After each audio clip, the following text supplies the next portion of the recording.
জুলাই পুনর্জাগরণ অনুষ্ঠান 2025 উপলক্ষে বাংলাদেশ নৌবাহিনীর তত্ত্বাবধানে ভোলার তজুমউদ্দিন এবং চর ফ্যাশনে একদিনব্যাপী ফ্রি চিকিৎসা ক্যাম্প ও ঔষধ বিতরণ কর্মসূচি অনুষ্ঠিত হয়েছে। রাশিদ খানের প্রতিবেদনে দেখুন বিস্তারিত। সোমবার সকাল 10টা থেকে বিকেল 4টা পর্যন্ত তজুমউদ্দিনের চাঁদপুর ইউনিয়ন পরিষদ এবং চর ফ্যাশনের কেরামতগঞ্জ পূর্ব মিয়াজানপুর সরকারি প্রাথমিক বিদ্যালয়ে এই কর্মসূচি পরিচালিত হয়। এতে প্রায় 6 শতাধিক নারী, পুরুষ এবং শিশু বিনামূল্যে চিকিৎসা সেবা গ্রহণ করেন। চিকিৎসা সেবা প্রদান করেন নৌবাহিনীর অভিজ্ঞ চিকিৎসক দল। সাধারণ রোগের পাশাপাশি জটিল রোগেরও পরামর্শ এবং প্রয়োজনীয় ওষুধ দেওয়া হয়। তজুমউদ্দিনের দায়িত্বে ছিলেন surgeon lieutenant commander Farhan Abid এবং চর ফ্যাশনের surgeon lieutenant commander Mohammad Ibrahim খলিলুল্লাহ।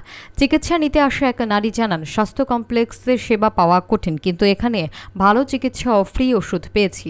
নৌবাহিনী জানায়, উপকূলীয় এবং প্রত্যন্ত অঞ্চলে নিয়মিত সেবামূলক কার্যক্রম পরিচালিত হচ্ছে এবং ভবিষ্যতেও তা অব্যাহত থাকবে।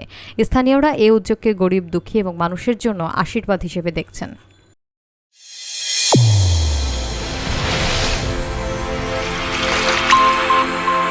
চ্যানেল A1 হৃদয়ের স্পন্দন।